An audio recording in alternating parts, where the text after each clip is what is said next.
albastru în lumina blândă, gândurile mele spre tine se îndreaptă.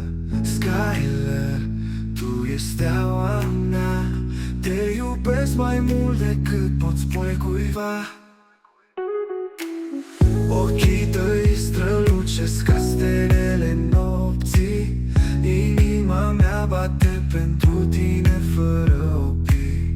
Fiecare clipă fără tine e un chip, dar iubirea mea pentru tine nu are un sfârșit. Vreau să fim împreună, să dansăm în ploaie, să ne bucurăm de viață, de fiecare zi. Să nu fie în zadar, în brațele tale să găsesc alinare.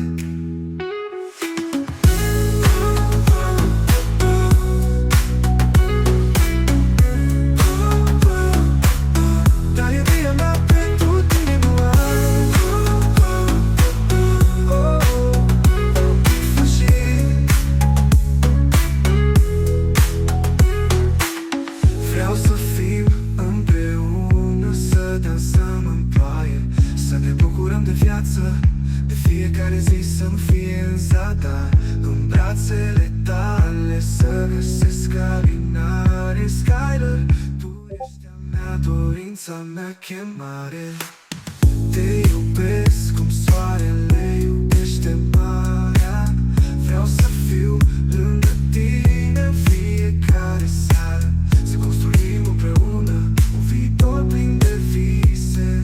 Skyler, pentru mereu va bate aprinsă.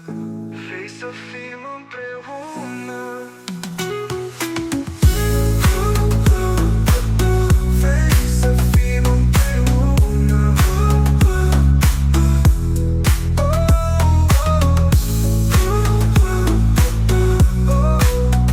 Bate aprinsă.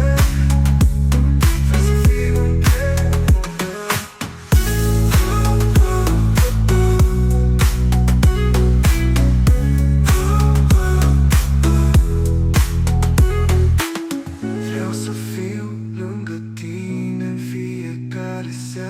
Să construim împreună un viitor plin de vise.